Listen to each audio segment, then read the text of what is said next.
Yeah, yeah, yeah, yeah. Boy, check 1, 2, 3. Yeah. What's good, Readers recipients? Before we get into the episode, I want to stop and talk to you all for a quick second. Firstly, thank you all for the continued support that you've been showing on Readers Reflections day in and day out. I cannot do it without you all.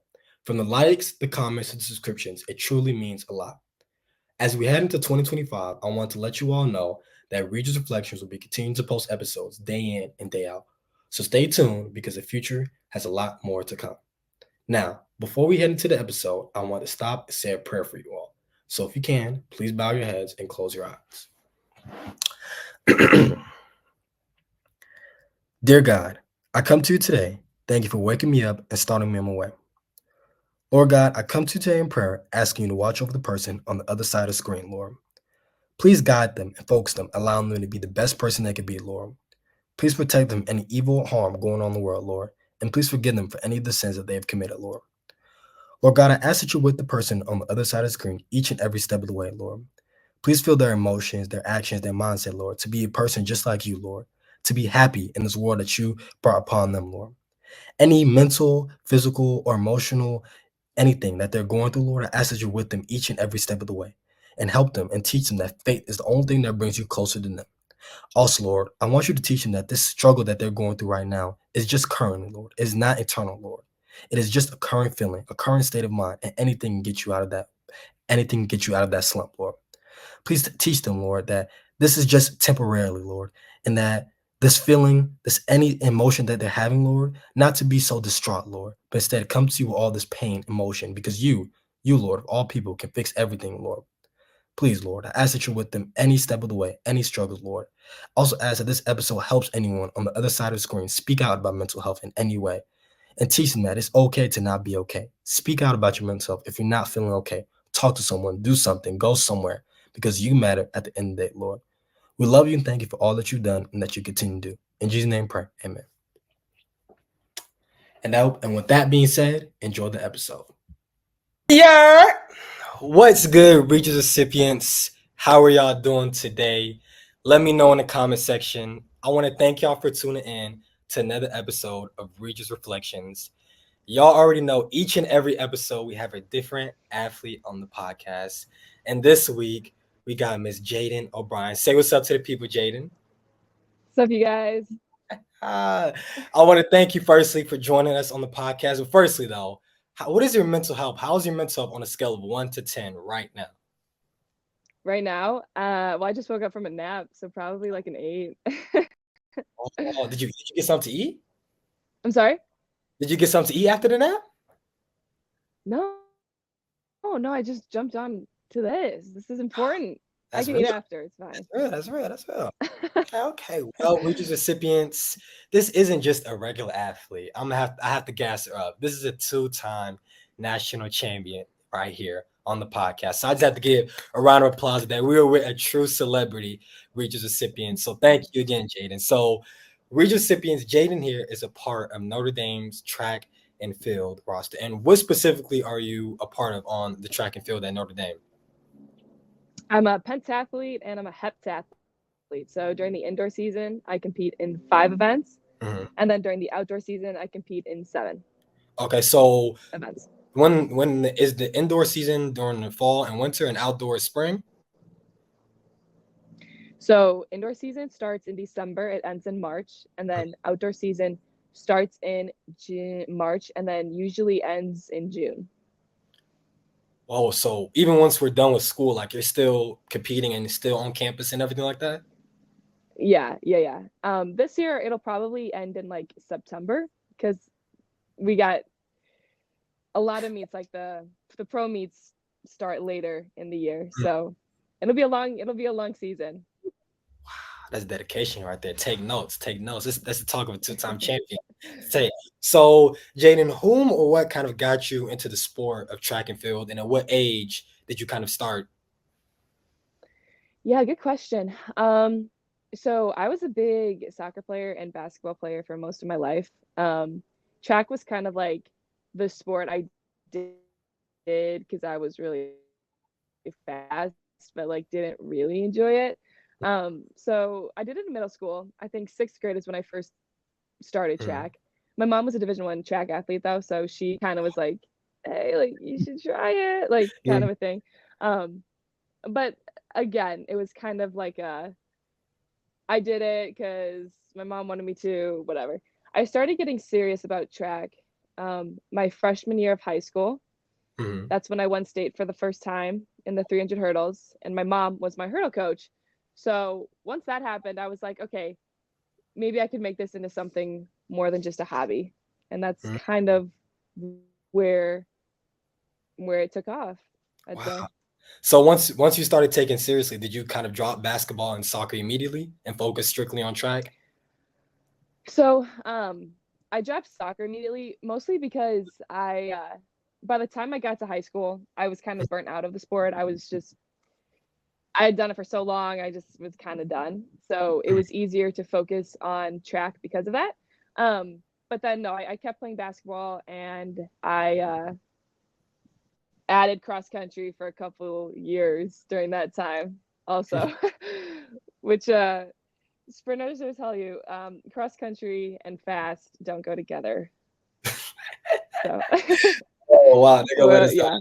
That's good to know. That's good to know. So you said that your mom, she did track and she did track and she was your hurdling coach and she kind of Mhm. inspired you. So when she was kind of inspiring you, leaning you more towards track and field, were you kind of nervous at any point? Because when some kids kind of have their parents, you know how some kids, their parents do other sports, do same sports, and they kind of push them to do that sport. They Mhm. kind of like they don't Mhm. want to do it, they get nervous, they don't want to follow their pathway. Were you kind of leaning into your mother and trusting her, or were you like, I want to find my own way? And did you end up finding that passion? Yeah, I've always known that my parents had my best interests in mind. So both of Mhm, my parents were Division I athletes. My dad played football, my mom ran track, and then my dad ended up playing years in the NFL for the Buffalo Bills and the Patriots. So I knew that like I came from a background where sports is just known. We're just a sports family. And mhm, so my mom, when she was like, "Hey, you should do track," I was like, I had no really doubts that she was leading me in a direction she wanted me to go and that I wouldn't end up thriving in. I knew I'd mhm. probably do a good job in it. Not probably not nearly to what I've been able to accomplish, but I knew that I was gifted in track and that it made sense for me to do it. Wow, that's good. So you mentioned that freshman year is when you took track seriously, right? Hmm. So at what time in high school did you kind of realize like, oh, like I'm really good at this. Like I can really take it to the next level and even have a future with this? Was there a certain moment or your age? Um, well, kind of like again, like the freshman year when I won state for the first time, but um, I also was like really big into basketball. Like basketball, like varsity all 4 years, starter all 4 years of high school. Like it was like a big deal for me also. So um, Mhm, I think it was my junior year. That's really when I was like, okay, track is for sure where like the direction I should head. I ended up mhm, winning state my junior year in the 100 hurdles and the 300 hurdles. So like I kept, like I was making a name for myself, and that's really kind of like when coaches started like reaching out and like started getting recruited and stuff like that. Um, and so then I was like, okay, well, I want to be a Division I athlete. Track is going well. Might as well stick with it. Senior year, COVID happened, so I didn't get a track season.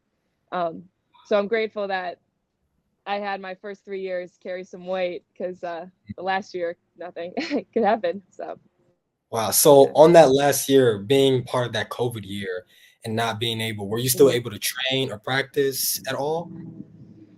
Yeah, a little bit, but it wasn't nearly anything that I would have done had the season not been canceled. I mean, so I'm one of 7 kids. I have 5 brothers, 1 sister, and Mhm, during COVID, we do like family circuits. Like we do stair workouts, we would do like hit workouts, we do like I don't know, we'd come up with some crazy stuff. So it's not the usual track workouts you would have thought because also in my area the tracks were like closed, like they wouldn't let anyone on the tracks. So we got creative. And I was able to train, but yeah, not nearly to the extent that I would have liked had I been in season. So now you're in high school, two-time state champion. You racked up division offers, and fast forward now you're at the University of Notre Dame. What chose, or what was the reasoning why you decided to come to University of Notre Dame and pursue your track, continue your track career? Yeah, good question. Three reasons. One was faith. So I'm Catholic and I love my faith, and faith has really always been a part of me. And Mm, so I wanted to go to a place where I could practice my faith openly and proudly and without reservation. So that was mm. number one. Um, real quick, can you still hear me? Oh yeah, I can still, you can, yeah. Okay, good. Okay, it's a little windy. Um, number two was academics. I wanted to go to a place where, if for whatever reason, um, oh wait, shoot, I think my AirPods just died. Can you hear me? Yeah, I can hear you good.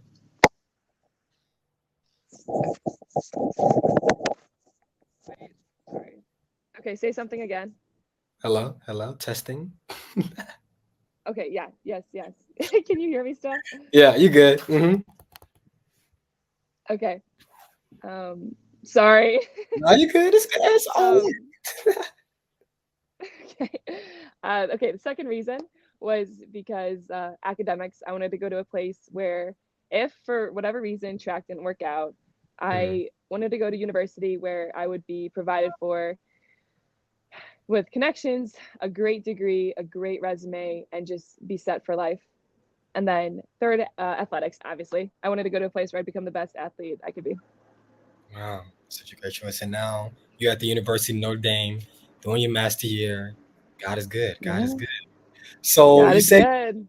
you said you're big on kind of your religion. So how do you, and if so, how do you incorporate kind of prayer in your relationship with God with your sport and your time being Hmm. at Notre Dame as well?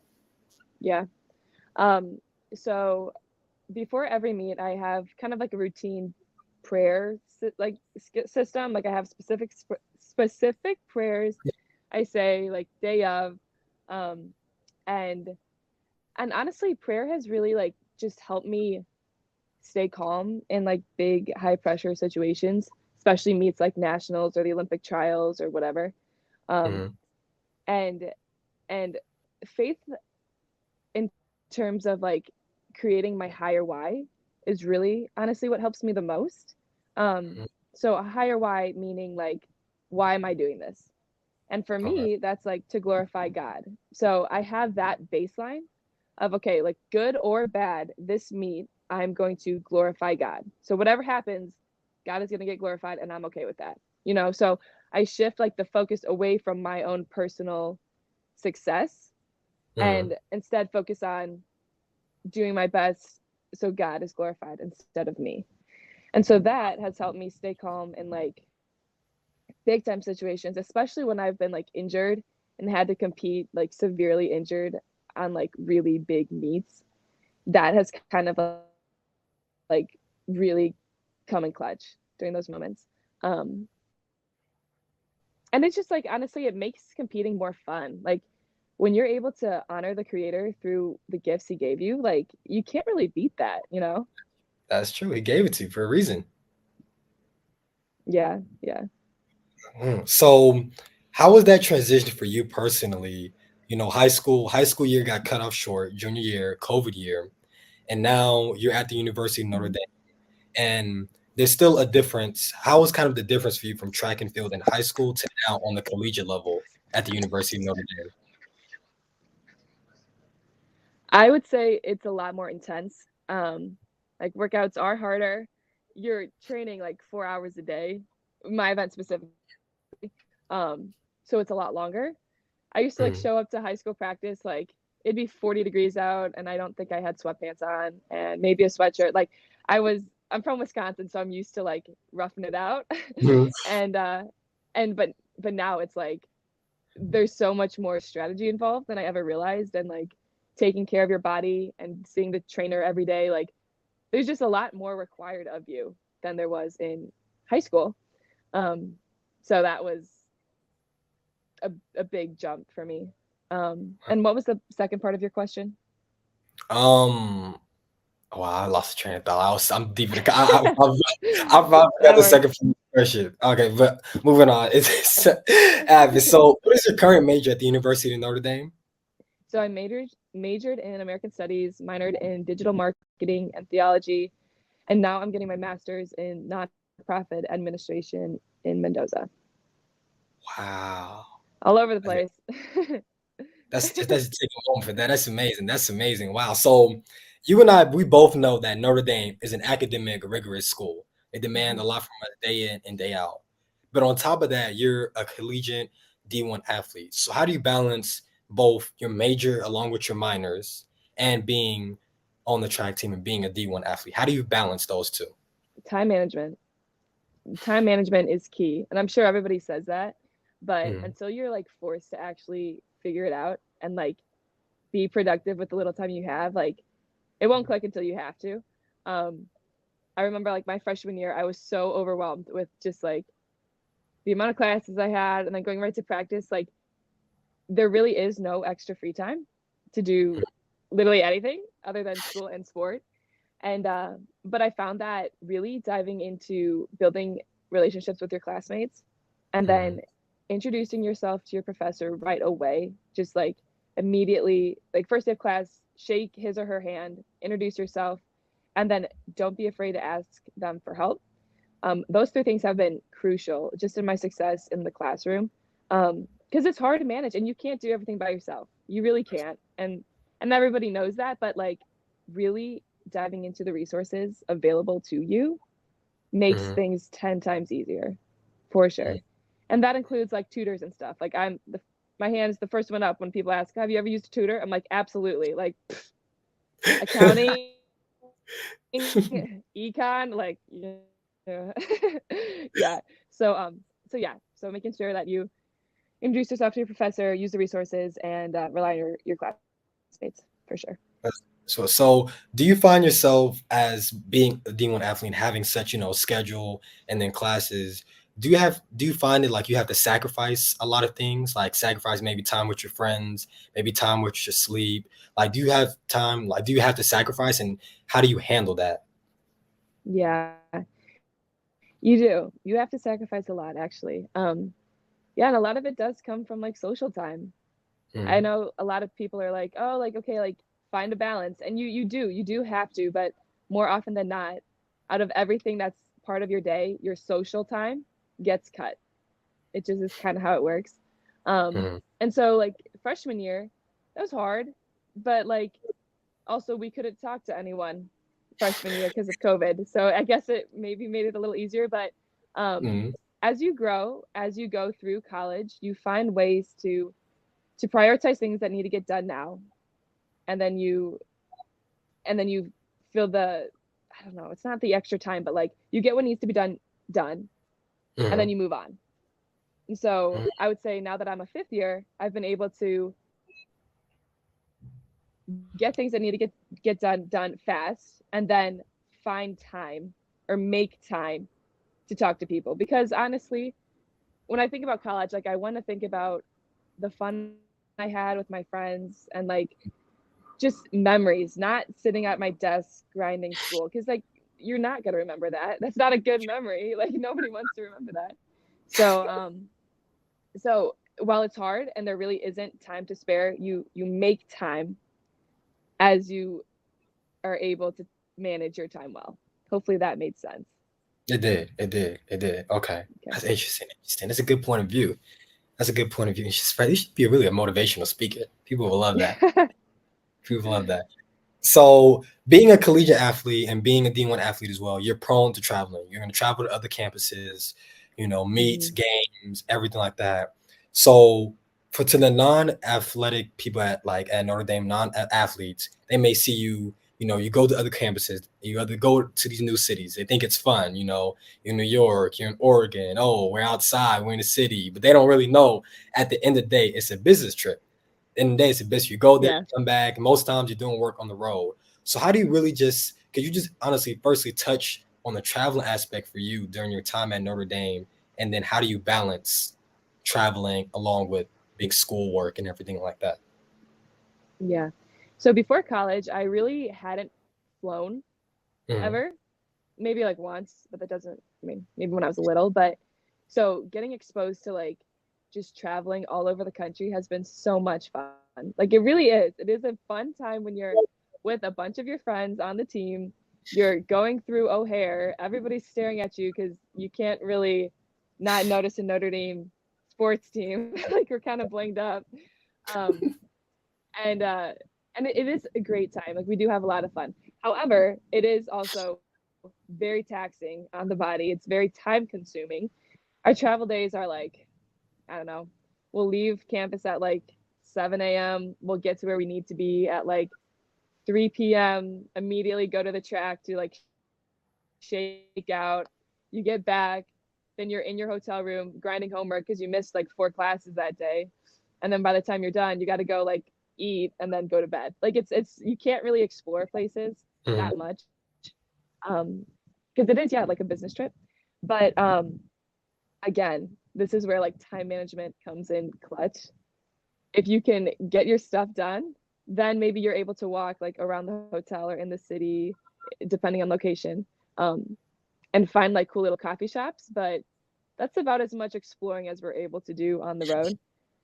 Mm-hmm. So yeah, but we still have a good time. Like when you're with like your teammates, anywhere you go is a good time. We just enjoy each other, and I think that speaks a lot to like culture at Notre Dame, that you can put 30 people from all over the country together and they can just enjoy being together. Like that says a lot about the university. That's true. Notre Dame is very good. They've like it's really a very nice community that everyone really has in Notre Dame. And I really enjoy that. Mm-hmm. So for the track, you all have your meets on Saturday, correct? A majority of them on Saturday? Not depends on the type of meet. So sometimes it's a 3-day meet, Thursday, Oh. Friday, Saturday. That'll be like the conference meet. Other days it's just a 1-day. Some days it's like Friday, Saturday. It really depends on the type of meet and where we're at. Wow. So for those meets, so like maybe like Thursday, Friday, Saturday, or even Friday or Saturday, you all will leave campus like on Wednesday or Thursday right after class? Yeah, Wednesday usually. Yeah. And then you have to like email your teachers and kind of be on top of that, missing work, homework, and everything like that. Yeah. So we'll have like our academics advisor usually sends like an automated message to all of our professors for the people who travel. So they'll know in advance. But it's up to you to talk to them and be like, hey, like I won't be here, as you know. Is there any material I can get beforehand? You talk to them. You talk to the teacher, and then you text your classmates, hey, like, can I copy some notes that I missed? So it's on you to make sure you make up what you miss. But the teachers are aware. Wow, that's good. So I know you mentioned earlier that you were kind of fighting through an injury, especially during nationals. So could you just touch a little bit on what your injury was and how were you able to kind of pull yourself out of that, and whom or what kind of methods did you use to really pull yourself out of that light? Yeah, great question. So I don't know how much you know about my career here, but it's been pretty much a rocky road since day one. So freshman year, was quarantined like 4 times, missed over a month of training. My last quarantine, I got out 2 days before a meet, got to the conference meet, was warming up, tore my quad while I was warming up, had to compete with a torn quad at the conference meet, doing the pentathlon, and then 2 weeks later, compete on the torn quad at the national meet. And the next year, I had to compete at the national meet with food poisoning. The year after that, battled a stress fracture all of outdoor season. So I won indoor nationals that year for the first time. The outdoor season, I almost like right at the start of the outdoor season, got a stress fracture, was out the whole season, came back for the last meet, and then represented Team USA later, but like was basically competing on a fractured shin. And then senior year, so this past year, was it was crazy. So I started the year trying to like rehab my still fractured shin. So like I said, I had the fracture all of outdoor season, came back for the last meet. It held up, got to compete for Team USA in Costa Rica and Germany. But because I competed on it so much while it still wasn't fully healed, it fractured again. And so from like August to November, I was like off the ground, like was not running at all. In addition to having a stress fracture during that time, I also had a torn ligament in my elbow from throwing javelin. So was rehabbing that also, kind of handicapped on the top and the bottom. So that was a really hard time. When I was finally able to come back, I was doing my first pentathlon of the year, and things were going really well. I was on the track to setting a new school record, new personal record, being ranked #1 in the country. And then during the fourth event, which is long jump, I was running down the runway and totally like just like my hamstring like snapped. So I'd like severely strained my hamstring. Couldn't finish the meet, and therefore I got no points. So that meant that meet didn't count. So track is confusing, and I'm going to try to simplify this the best way I can. Basically, in order to qualify for nationals, you need to be top 18 in the country in your event. And I had no mark because I got injured. And so I had 3 weeks to miraculously heal my hamstring. Given how badly strained it was, 3 weeks was not enough time. However, I attest this all to prayer. Through some like praying my head off, through everyone I know praying for me, I was able to get healthy enough the day before the conference meet. And so hadn't practiced in 3 weeks, hadn't run in 3 weeks, hadn't jumped, hadn't hurdled, hadn't thrown. I had done nothing for 3 weeks. And I show up to the conference meet with a still severely injured hamstring, but I could like somewhat move on it. And I showed up and did the full pentathlon, ended up winning it and qualified for nationals. Okay, so made it to nationals. Okay, now it was like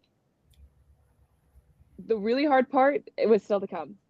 So I had 2 weeks to prepare for nationals, and in that 2 weeks I started hurdling and high jumping and long jumping, like what's the word, modified, because it was still, my hamstring still wasn't fully healed, but like I was able to start doing things.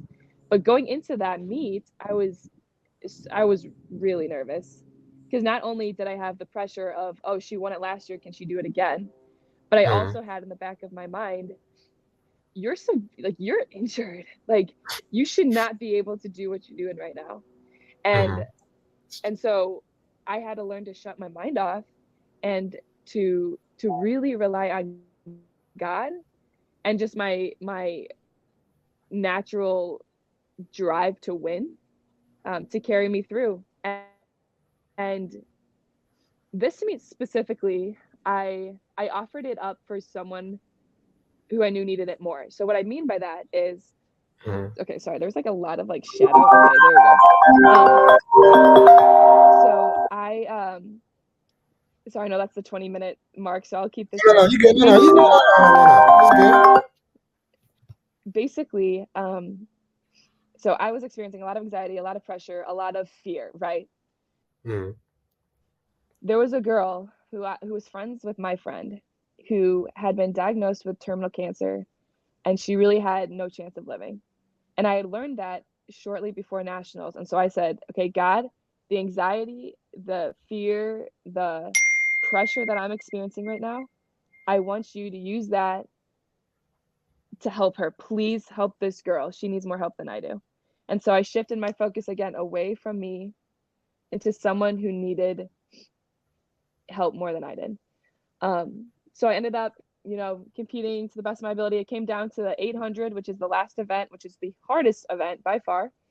And I just had on Mamba mentality. I was like, there's no way anyone is going to beat me. There's no way. I've worked too hard for this.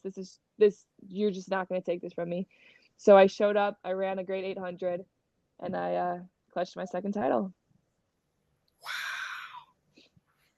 Wow, that's. Hopefully you got some of that. That was a lot of. I know, but that I'm lost for words. Honestly, that's like just a movement within itself. I have so many of the doors open for many more questions. Firstly, with all those injuries, were you ever really just questioning why me? Why does this keep Oh my happening? gosh. Every day. Every day. And still I wonder, I'm like, God, why do you allow these things to happen? And what's given me peace is like because of that, my story Mhm. has become one that's inspiring to a lot of people. And so I can talk to a lot of people and help a lot of people, which honestly is why I think he's allowed these things to happen. Still not Mhm. 100% sure, but through this, I've been able to do a lot of good. That's true. He did it for a reason. Yeah, yeah, Wow. So you even said like you continued like when you were kind of injured with your quad, you were still running and still doing all that. Did you just make that choice yourself? Were you just like, I don't care, like I'm still gonna run? Or were you just like what was kind of the background behind that? yeah. So, I don't know if you've ever had like a torn muscle, but it doesn't feel good It doesn't. I felt at like all. basketball. Yeah. No, yeah. Um, so after I tore it, my freshman year, after the conference meet, the doctor sat me down and they were like, "Hey, you have a third-degree tear in your right quad. We're not going to force you to compete at nationals because there is a chance that you make this worse and your track career is over." So hearing that as a freshman, I was terrified. I really was. But being the competitor that I am, I was like, yeah, but there's no way I'm not going. And so I really relied on faith and yeah, I was this little freshman who was like really inexperienced, who's going against, the best athletes in the country, like Mhm. really, really injured. um, but yeah, I think God blessed me with this drive to be the best that like I can't really explain it other than using the words like almost like ferocious. Like it is so strong in me that like I would run on a torn quad with it. Honestly, is like what it comes down to. So it was incredibly painful to do, but I wouldn't have changed anything. I mean, it takes a lot of grit to do a lot of good, and I showed that at when I had that torn quad. Wow, you really display like mama mentality to its finest, and all like in all. Thank you. Wow. So you even continue and say you won you won the first national championship. You felt good, but what people are mainly going to say is, can you do it again? Can you do it back to back, repeat? And they're going Yeah, to put pressure. As an athlete, pressure is always going to be there, and it's always for the greats. So how did you? I know you talked about a little bit. Let's talk a little more. How did you kind of handle that pressure, especially at the next time, the next national championship? You know, how did you handle yeah, the pressure of can I repeat, but also have all of these injuries as well? yeah. Like I said, faith was huge. Like I really relied on my faith. In Mhm. addition to my faith, though, I created this wall. Okay, I created this mental wall, and I imagined it to be like brick. I just, or it wasn't brick. It was like iron. Like I imagined something that was impenetrable. And whenever the thoughts, like the doubts came up, I'd immediately put up a wall, and it was crazy because it was like it worked. Like I'd have these doubts, and I knew they were like trying to get into my brain, but I put up this wall, and I was like no, absolutely not. Like the fear, the doubt, like everything. I was just like, no, because I knew that was self sabotage. If I let those things get into my head, Mhm. I wouldn't perform nearly to what I needed to. And so I stayed off of social media. I got rid of things that could potentially distract me, that could negatively affect my mind. And I Mhm. focused and I filled myself with just like great things, like motivational speeches, like watching movies where like the underdog like wins or like it's just inspiring things. Like I filled myself with that stuff. Mhm. And so I was constantly reminded of like people doing great things in very hard situations. And one other thing that I really think helped me a lot was I asked 5 of my closest friends to send me a daily text saying like, Jadin, you got this. We believe in you. Or Jadin, you're doing everything you can. It's going to be awesome. We love you. We're supporting you.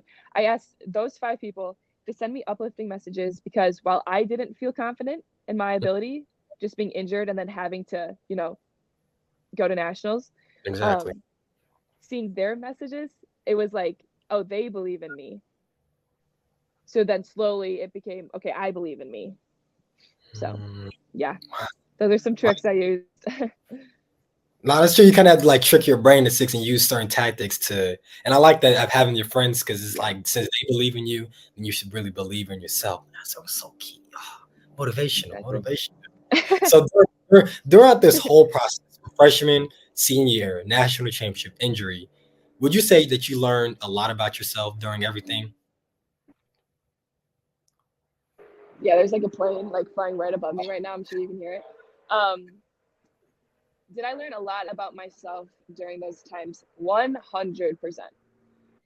Um, yeah, when you're tested to the extent, like to the point where like you think you're gonna break, you really learn what characteristics hold true to you. For me, that was grit. Grit was big time, and this like desire to like never quit and to succeed despite the odds. Um, Mm, I knew I always had that. Like I'm a competitor. Like I've yeah. got five brothers. Like I'm used to that. Like that's just how I've always grown up. But when it comes like internally, like when no one else, how do I say this? Like when you need to be your own motivation in really difficult times, like it just shows like who you are. So like those things showed up when I needed to be my own motivation and like get things done. Um, and I think when you go through something like or things like I have in my career, you learn to like uh, you learn to be proud of yourself. Um, Usually athletes are super hard on themselves, and I'm the first to say I'm the same way. I'm incredibly hard on myself, but when you take a step back and look at things that you've accomplished, and for me that's like with these setbacks, look how far I've come despite the odds. I've learned to be proud of myself, and I've learned to give myself grace, if that makes sense. Hmm. um but yeah, like challenges really bring to light who you really are. And guys, I mean, yeah, I've learned so much and I'm still learning, like it's not like a one and done thing. Oh, like this meet happened, I learned who I am, okay, like we're done. No, it's a constant thing. Like throughout the season, situations come up and where I'm tested in whatever way, Hmm. and how I respond really like shows me a lot about who I am. And for me, like pillars to myself, I would say is just like my morals, my character, my faith, my drive, and my family.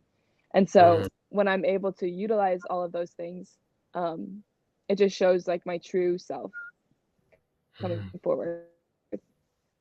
Wow. It's like an autobiography. Like I'm like reading it like autobiography point of view. It's amazing. It's amazing. So you're now a master's student at the University of Notre Dame. You're gonna continue doing. So what does the future hold for you for track and field? What do you want to do? Do you want to Yeah. continue in the future? What is that little view? What's the viewpoint? So next year I'm turning pro for track. And with that, right now, we're kind of in this spot of like talking to sponsors and figuring out what it looks like. Hmm. Most likely, I'll stay in the South Bend area to train with my coach. So I won't be a Notre Dame athlete anymore, but I can still like use the facilities and stuff like that. Um, and the goal is to make the LA 28 Olympics. That is Okay. the plan.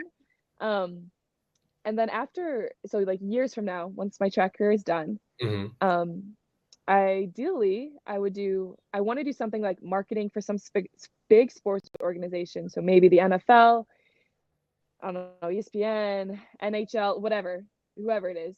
Um, I want to stay in the sports world, but also the business side. So I'm not exactly sure what that looks like, but still exploring. And on the side, I would also like to do inspirational speaking. I have a passion for public speaking. I have a passion for helping people. So those two together kind of works well with inspirational speaking. So That's yeah. So for you personally, do you know like what do you want to be remembered for? Like what do you want your legacy at the end of the day? What do you want it to be remembered for? that's a good one. I don't think people have asked me that before. um, my legacy. So It's funny you say that. The very first time I stepped onto the Notre Dame track, I remember looking up at the Go Irish sign and I just said, "Dear God, help me leave a legacy."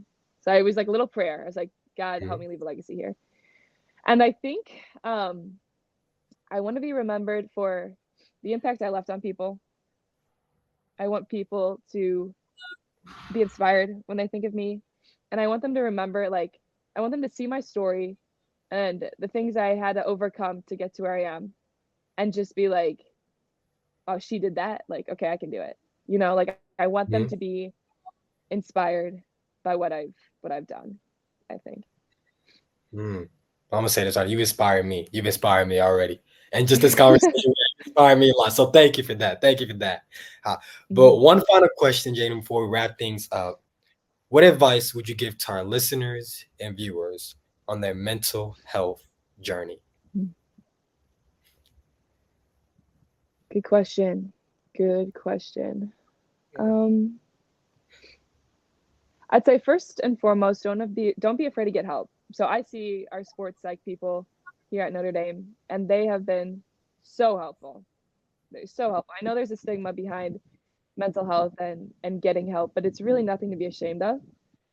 So get the help you need. And then second, I'd say find different tactics to remind you of your value. I like be it like I said, your friends texting you, or maybe you have like a poster in your room or your screensaver on your phone, whatever it is, like find ways to remind yourself of your value because you got to believe in yourself before anyone else can. So I would say those for sure. Wow. That was just like the finishing touches. That was the finishing touches. Perfect. Perfect. Regis recipients, you heard it from Jaden right here. Jaden, thank you again for taking the time out of your day to be on the podcast, to drop your knowledge. We love you. We appreciate you. We'll be praying for you in your pro career. And I'm speaking to existence. We will see you in LA 2028 Olympics. I know it. I know God will. I will consistently pray for you. So thank you. Thank you for stopping Thank by. you. Any You're last welcome. words? Thanks for having me. Of course. Oh, Of just course. thanks for having me. This was awesome, and I Thank wish you. you the best. Thank you. Thank you. All Regis recipients, remember, you matter, and it's okay to not be okay. It's your boy JD, and I'm out.